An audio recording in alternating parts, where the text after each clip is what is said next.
Boa noite, amados. Que a graça do nosso Senhor e Salvador Jesus esteja com todos nesta noite. Eu convido a todos para que abram suas Bíblias no Salmo de número 42, Salmo de número 42 e o 43 também. Salmo de número 42 e 43. E diz assim a palavra do nosso Deus: ao mestre de canto, o salmo didático dos filhos de Coré. Como suspira a corça pelas correntes das águas, assim por ti, ó Deus, suspira a minha alma. A minha alma tem sede de Deus, do Deus vivo. Quando irei e me verei perante a face de Deus? As minhas lágrimas têm sido meu alimento, de dia e noite, enquanto me dizem continuamente: o teu Deus, onde está? Lembro-me destas coisas, e dentro de mim se me derrama a alma, de como passava eu com a multidão de povo e os guiava em procissão à casa de Deus, entre gritos de alegria e louvor, multidão em festa. Porque estás abatido, ó minha alma? Porque te perturbas dentro de mim? Espera em Deus, pois ainda o louvarei. A Ele, meu auxílio e Deus meu.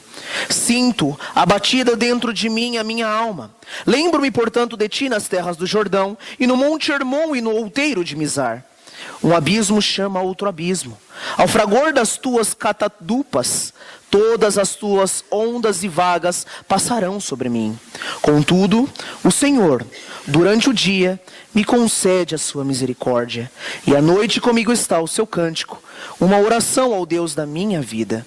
Digo a Deus, minha rocha: por que te olvidaste de mim? Porque hei de eu andar lamentando sob a opressão dos meus inimigos?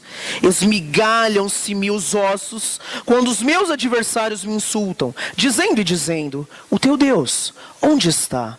Porque estás abatido, a minha alma, porque te perturbas dentro de mim? Espera em Deus, pois ainda o louvarei. A Ele meu auxílio e Deus meu. Faze-me justiça, ó Deus, e pleiteie a minha causa contra a nação contenciosa. Livra-me do homem fraudulento e injusto, pois tu és o Deus da minha fortaleza. Por que me rejeitas? Porque hei de andar eu lamentando sob a opressão dos meus inimigos? Envia a tua luz e a tua verdade, para que me guiem e me levem ao teu santo monte e aos teus tabernáculos. Então irei ao altar de Deus, que é a minha grande alegria. Ao som da harpa eu te louvarei, ó Deus, Deus meu. Porque estás abatido, a minha alma? Porque te perturbas dentro de mim? Espera em Deus, pois ainda o louvarei. A Ele meu auxílio e Deus meu. Amém. Só para termos um breve conhecimento, o porquê da leitura dos dois salmos. O salmo de número 42 e o salmo de número 43 são o mesmo salmo, pois tratam do mesmo assunto.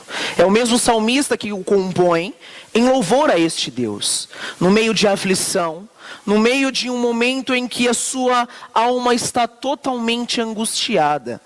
E por isso ele precisa de um conforto, ele precisa de uma lembrança, ele precisa de um Deus maravilhoso em que ele pode confiar. Neste instante vamos contextualizar brevemente o texto desta noite. Depois que o rei Salomão faleceu, o reino de Israel se dividiu em dois. Ao norte, 10 de suas tribos seguiram um homem chamado Jeroboão. E ao sul, as duas outras tribos continuaram a ser regidas pela casa de Davi. As tribos do norte continuaram a ser chamadas de Israel mesmo, e as do sul passaram a ser o reino de Judá. Acontece que de vez em quando havia a presença de alguns nortistas, invadiam o reino de Judá e faziam alguns cativos e os levavam para Israel. Nós não sabemos se foi isto que aconteceu realmente com o escritor deste salmo, mas o título nos diz que ele era de uma família de coreitas, isto é, uma tradicional família de músicos do templo de Jerusalém. Mas no verso de número 6, ele nos diz que de longe da casa, perto das nascentes do rio Jordão, nas encostas do monte Hermon, ao norte de Israel. No verso de número 4, ele se lembra de como era antigamente. Ele se recorda e tem essa lembrança. como ele subia com a grande multidão em procissão à casa de Deus, para adorar ao Senhor, e era uma grande festa. Era isso que ele trazia à sua memória, essa grande festa que eles faziam. Mas agora, exilado, suas lágrimas estavam sendo seu alimento dia e noite. Assim como ele relata no verso de número 3.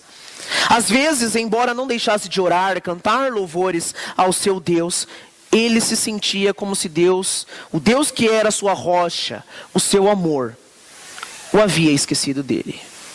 Havia se esquecido deste homem. E seus inimigos desdenhavam, dizendo: o teu Deus, aonde está? Aonde está esta rocha?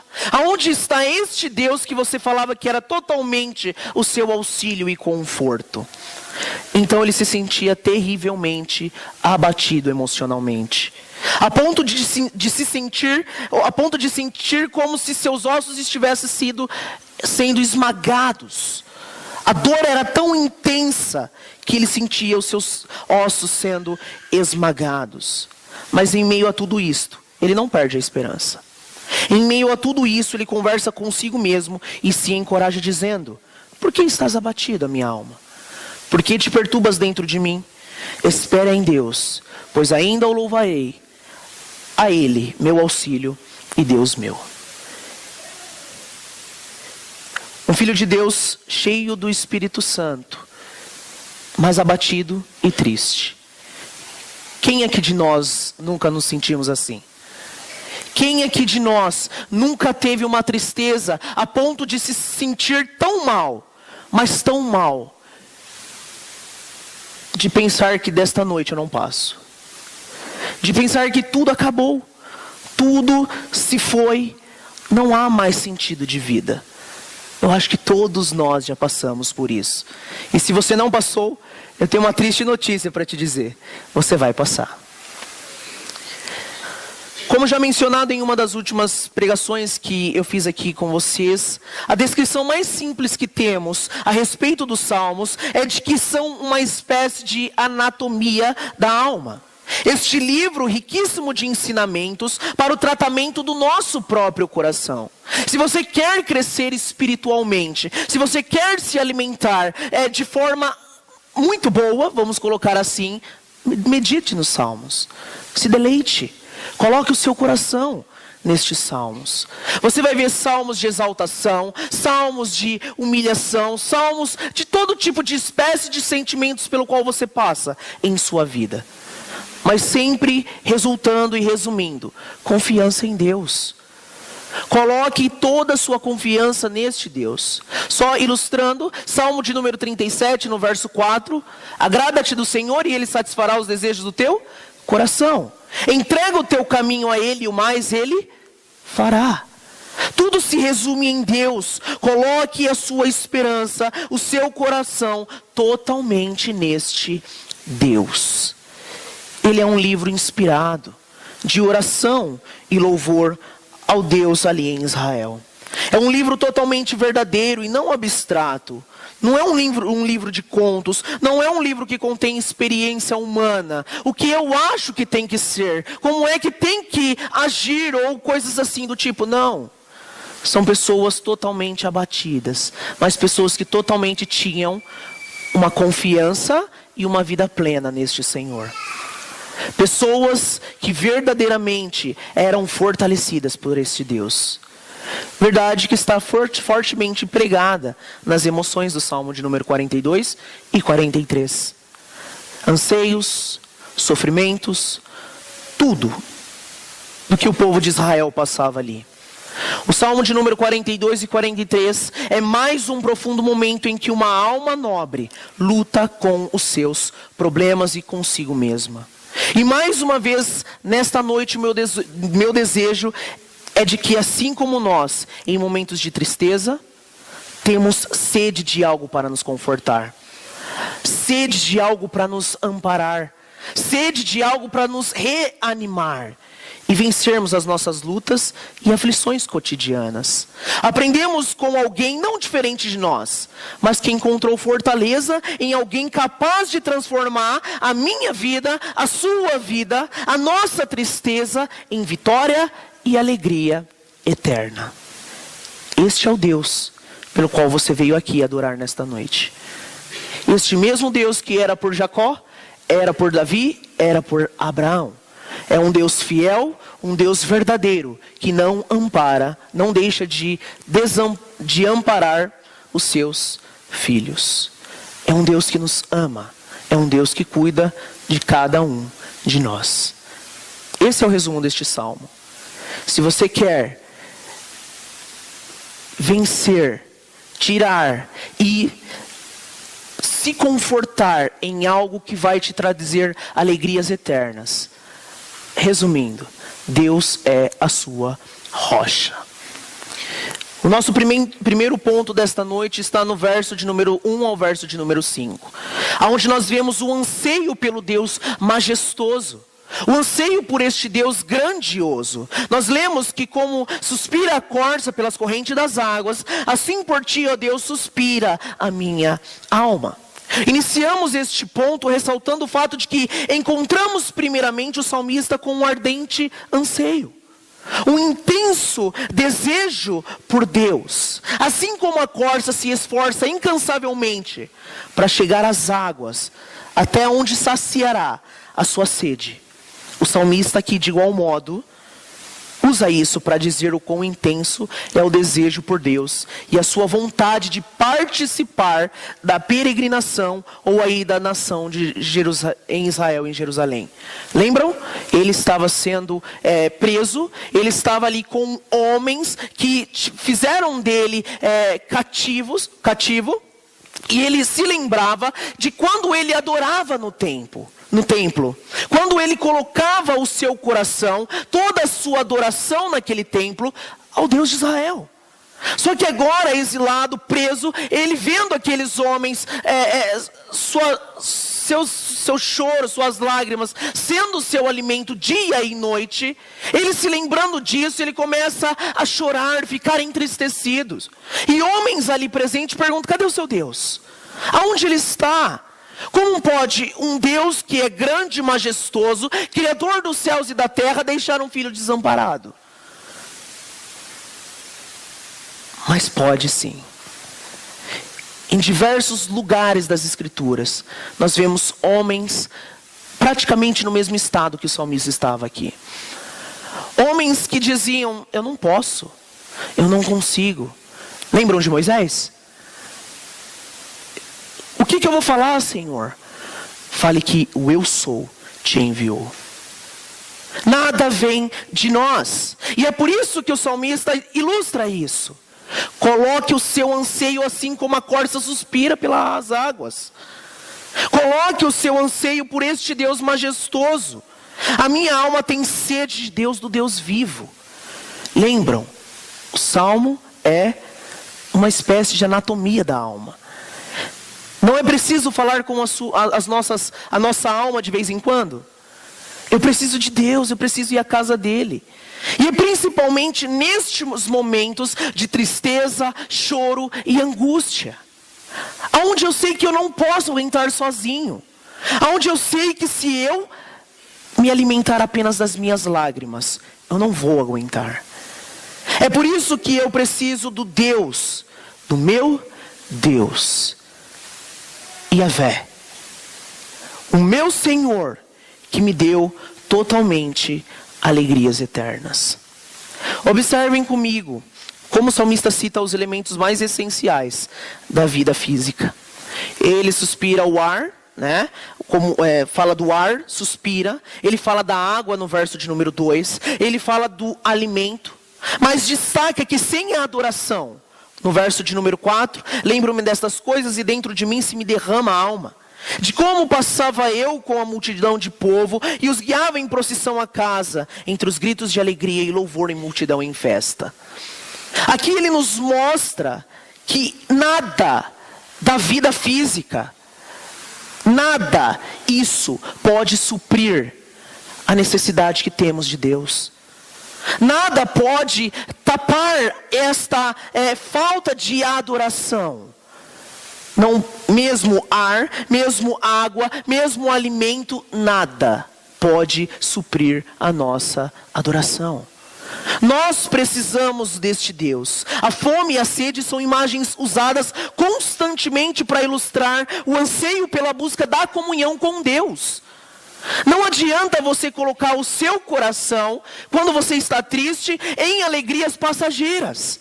Não adianta você ir a um parque de diversão na sua tristeza, porque logo aquilo acaba. E você se entristece novamente. Logo você coloca a sua alegria ou a sua confiança em pessoas. Mas o que acontece? Você é logo decepcionado. Você rapidamente vê que você não pode confiar em nada a não ser neste Deus. Eu acho que você já provou daquele versículo. O choro pode durar uma noite, mas a alegria vem pela manhã. Vem de nós? Vem de coisas ou objetos externos? Não. Vem de Deus. Só Ele pode nos dar esta alegria. Dia e noite sentia a dor causada pela separação do santuário de Deus. Esta era uma dor constante que tinha nele. Estou aqui preso, estou aqui com homens que não têm a mesma fé que eu. Estou aqui com pessoas que não acreditam ou não querem acreditar neste Deus. Sabe onde eu queria estar agora? Ali em Jerusalém, adorando este Deus. Só que a minha tristeza é muito grande, por conta desta zombaria também. Constante pessoas ao meu redor me perguntando: aonde está o seu Deus? Cadê essa rocha? Por que você se entristece? Ele alimentava-se da sua própria tristeza. O seu alimento era suas próprias lágrimas. Ou seja, o seu choro era bem mais frequente que as suas próprias refeições. Ele se alimentava das suas lágrimas. Ele não tinha mais apetite. Ele não conseguia mais comer porque o seu choro, a sua angústia era demais. E por este motivo, o salmista derrama suas aflições diante de Deus, com recordações de dias melhores. O salmista compartilha a sua perturbação, a infelicidade da sua alma. O que ele está fazendo aqui é nos dizendo que ele só queria estar na casa de Deus. Irmãos, isso nos envergonha.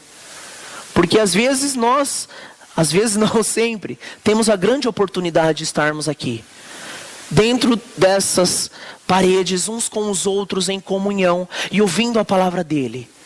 Só que os nossos problemas, as nossas aflições, às vezes parecem serem maiores que o nosso próprio Deus. E ele nos alerta quanto a isso. Não pode ser assim. A sua alma tem que ansiar por este Deus, assim como a corça anseia por água. A sua sede tem que vir deste Deus. A sua vida física não é nada comparada à adoração a este Deus. Venha, adore, mostre que você o ama. Observem que homens perguntam: o teu Deus onde está?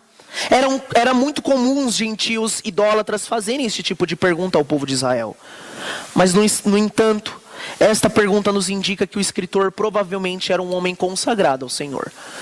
Nós vemos que ainda com estas perguntas, que muito bem ele poderia mesmo: cadê o meu Deus? Eu vou realmente abandonar, porque eu não estou vendo ele na minha aflição. Mas não. Aqui ele nos mostra este relacionamento. Ele nos mostra justamente esta ligação que ele tinha com Deus. Um homem consagrado ao Senhor e que não se envergonhava da sua fé. Porque de outro modo, estes que o importunavam não teriam o interrogado. Certamente esses homens viram nele um choro por querer estar na casa de Deus. Certamente esses homens incrédulos, ímpios, viram neste homem uma falta de algo maior na vida dele. Por isso a sua refeição, tanto faz se comia ou não, as suas lágrimas eram o seu alimento. Nós o vemos lidando com o sofrimento, fazendo perguntas a si mesmo e as respondendo, dizendo a respeito do Deus que garante o futuro, quando ele diz: espera em Deus. Ele está exprimindo certeza do resultado de que Deus pode ir ao encontro do seu sofrimento. Lembram da pergunta que eu iniciei fazendo? Quem de nós aqui não passa por esse tipo de sofrimento? Quem de nós aqui não tem esse tipo de angústia? Quem de nós aqui já não teve a experiência de sofrer desta mesma forma, a ponto de sentir os seus ossos sendo esmagados? E a espera em Deus foi totalmente maravilhosa, pois fomos confortados. E Ele nos mostra que não devemos desanimar disso. Mas a repetição desta admoestação pessoal e totalmente interna indica que o salmista está tendo altos e baixos. Altos e baixos em suas emoções, ao lutar contra a sua própria alma e com as circunstâncias ao seu redor. E somente no Senhor encontraria consolo e forças novamente. Não na natureza, nem nas memórias, muito menos no alimento com as suas próprias lágrimas, mas apenas no Deus que poderia dar consolo à sua vida. Queridos, as suas esperanças haviam sido despedaçadas. Suas orações pareciam não ser respondidas. Seus inimigos expressavam-se livremente com perguntas de confrontação interior. Ele não conseguia lidar com seus sentimentos, mas Deus ainda estava assentado em seu trono. Vocês lembram de alguém que passou por coisa semelhante? Cristo. Lembra na cruz? Homens zombando dele. Homens rindo, caçoando. Cadê o teu pai? Você não é o próprio Deus, então desce daí. Só que ele entendia. E ele tinha total esperança no Deus verdadeiro. Mas Deus ainda estava sentado no seu trono. Esse é o âmago de todo o salmo aqui. Ainda que a sua tristeza fosse maior que o seu próprio apetite, as suas próprias forças, a esperança no Senhor não havia sido deixada de lado. Esta é a maravilha que nós encontramos aqui. E quem de nós nunca passou por algo semelhante? Mais uma vez eu pergunto: quem nunca reclinou sua cabeça sobre o travesseiro e pensou: não tem mais jeito? Quem nunca disse: eu não vou conseguir, eu não tenho forças, por que eu passo por isso? Senhor, eu faço tudo de certo, por que comigo? Crises que todo cristão passa. Crises que todos nós um dia passaremos. Pessoas verdadeiramente devotas passam ao longo da vida.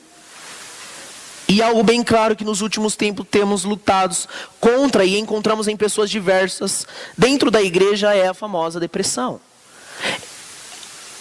Tem um livro chamado Depressão, a Obscuridade da Alma. Um livro muito bom. E ele traz justamente essa ideia de um sofrimento interno. Pessoas relatando o sofrimento tão intenso, mas tão intenso, a ponto de tirarem as suas próprias vidas. Sintoma que não é porque o cristão está vindo à casa de Deus e está isento de não ter. Errado. É uma doença.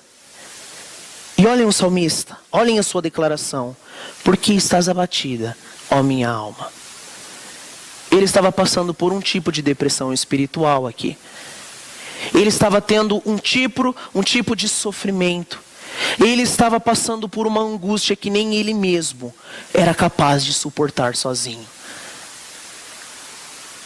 Mas ele entendia em quem deveria confiar. E aqui nós vemos, no nosso segundo ponto, a partir do verso 5 ao verso de número 11, o salmista se lembrando do Deus majestoso. Nós vimos que ele anseia pelo Deus majestoso. E agora ele se lembra a partir do verso 5, quando ele diz: por que estás abatido, a minha alma? Por que te perturbas dentro de mim? E ele diz: espera em Deus, pois ainda o louvarei, a Ele meu auxílio e Deus meu. Sinto abatida dentro de mim a minha alma. Lembro-me, portanto, de ti nas terras do Jordão e no Monte Hermon e no outeiro de Mizar. E aqui esse termo Mizar, ele está querendo se referir à sua pequenez. Ele entendia que era totalmente pequeno diante de Deus, diante daquelas aflições e sofrimentos. E por isso ele precisava de algo maior. As cascatas, torrentes e ondas pertenciam ao Deus de Israel. E o salmista não precisava temer coisa alguma. Era este o entendimento. Provavelmente ele foi ensinado pelos seus pais ou pelos seus descendentes de que este Deus havia ido ao encontro deles no passado. E por isso ele poderia confiar e ter um relacionamento totalmente pleno e verdadeiro com este Deus. Aqui está todo o remédio para este salmista. Ele deveria confiar em Deus, pois agora estava confrontando a sua própria alma. Por que estás abatido, ó minha alma? Por que te perturbas dentro de mim? Eu não vou me entregar ao meu sofrimento, porque eu devo esperar em Deus. Ele é o meu auxílio. Ele é o Deus meu. Será que nós temos respondido a nossa alma desta mesma forma? Será que nós temos lutado contra o nosso próprio sofrimento e angústias da mesma forma? Como é que você passa nos seus momentos de aflições e angústia? Queridos, não se entregue às angústias. Sofrimento, angústia são resquício da queda. Vieram por conta do pecado.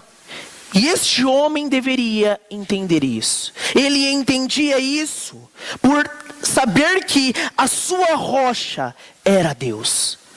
A sua fortaleza era este Deus. Olhem comigo no verso 7. Um abismo chama outro abismo. Ao fragor das tuas catadupas, todas as tuas ondas e vagas passam sobre mim. E ele diz: contudo, o Senhor durante o dia me concede a sua misericórdia. Outra história bem semelhante a isso. Lembram na tempestade quando Jesus dormia no barco? Qual foi o sentimento dos homens ali? Medo, angústia. Mas Jesus estava com medo? Não. Ele era o Senhor. Ele poderia acalmar a tempestade. E é justamente esta ideia, quando ele diz: contudo o Senhor durante o dia me concede a sua misericórdia, e à noite comigo está o seu cântico, uma oração ao Deus da minha vida. Digo a Deus a minha rocha, porque te olvidaste de mim, porque hei de andar eu lamentando sobre as opressões dos meus inimigos. Esmigalham-se-me os ossos, quando os meus adversários me insultam, dizendo, o teu Deus aonde está? Era semelhante ao sentimento daqueles discípulos. Medo, angústia. Mas ele responde à sua alma: por que estás abatido, a minha alma? Por que te perturbas dentro de mim? Espera em Deus, pois ainda o louvarei. A Ele meu auxílio e Deus meu. A lembrança de um Deus majestoso. E ele nos ensina aqui justamente esta ideia. Não tenha medo. Sim, você vai passar por aflições. No mundo tereis aflições, mas tende, pois eu venci o mundo. Nós não conseguimos vencer o mundo sozinhos. É preciso de algo maior em nossa vida. Você não consegue passar pelo seu sofrimento sozinho. É preciso Cristo Jesus em seu coração. Você não pode passar por nada disso sozinho. O que deve ser da sua rocha? Deus, o Deus meu, da minha vida. É isso que ele nos ensina aqui.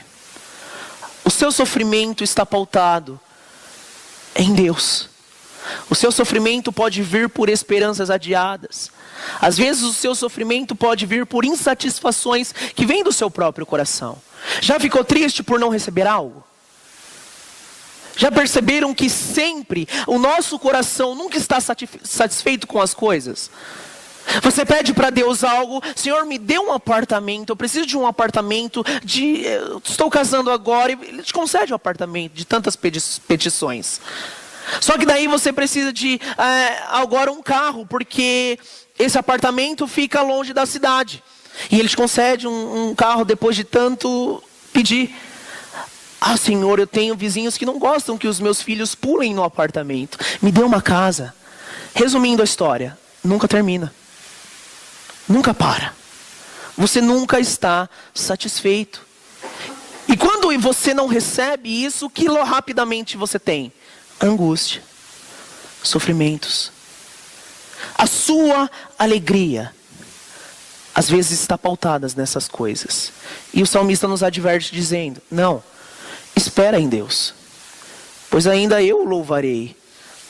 A Ele meu auxílio e Deus meu.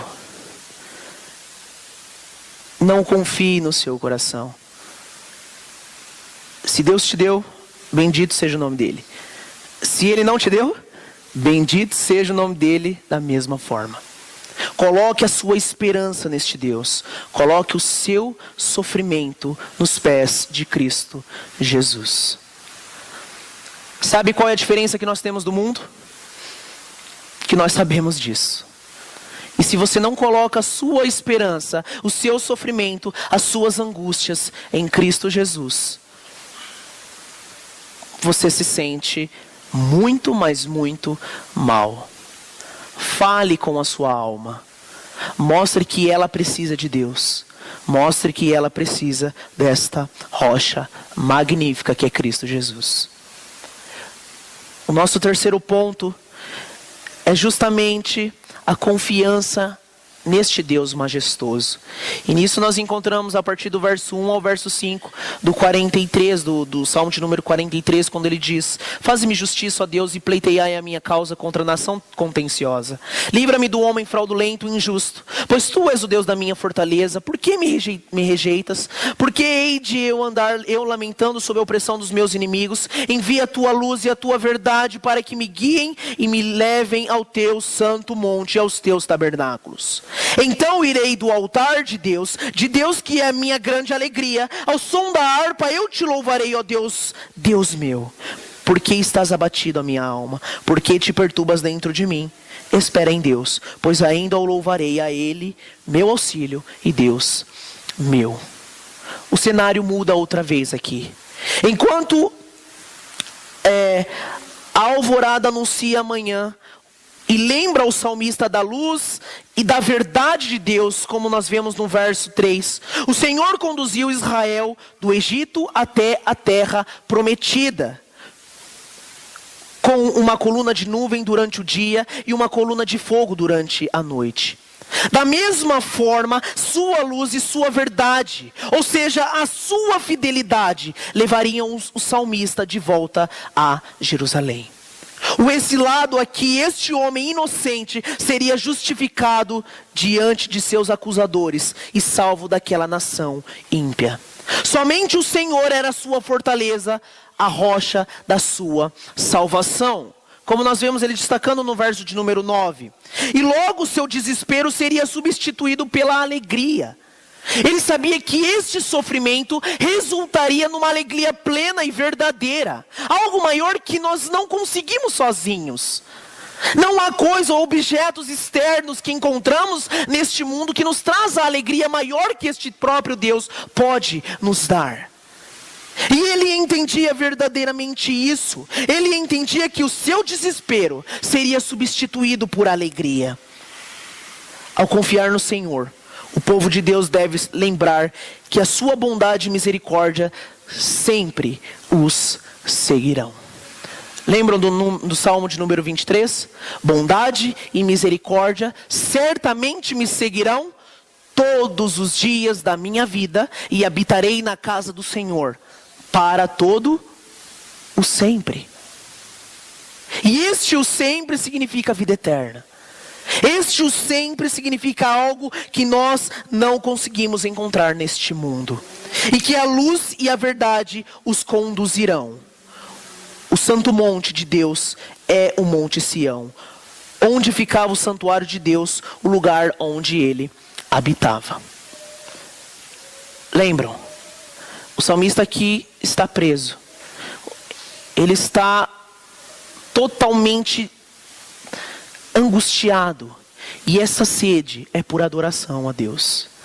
Esta sede é por entender que ele quer ir à casa de Deus e adorar a este Senhor. Ele entende certamente que a sua alma está abatida, triste. Ele se alimenta das suas próprias lágrimas, porque ele não tem essa adoração em comunhão junto à casa de Deus ali onde ele está. Mas ele rapidamente lembra que aonde ele está, Deus também está. Ele rapidamente entende que Deus está com ele.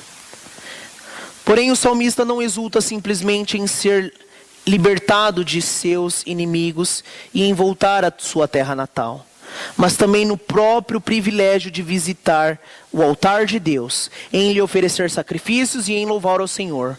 Fez um grande progresso desde que observou a corça em busca da água. O Deus vivo era a sua fortaleza. Olhem comigo, por gentileza, no verso de número 2 do 42. O Deus vivo. Agora o 42 no verso de número 8, quando ele diz: Deus da minha vida. E agora no 43, no verso de número 4, quando ele diz: Deus que é a minha grande alegria. A sua atenção não está voltada para si mesmo, para suas decepções ou circunstância, mas sim para o Senhor, seu Deus. E isso faz toda a diferença aqui. A sua tristeza não importava. A sua angústia não era nada perante este Deus. E por isso, a partir do momento em que esta tristeza vinha ao seu coração, ele entendia que Deus, o Deus verdadeiro, deveria ser glorificado e louvado.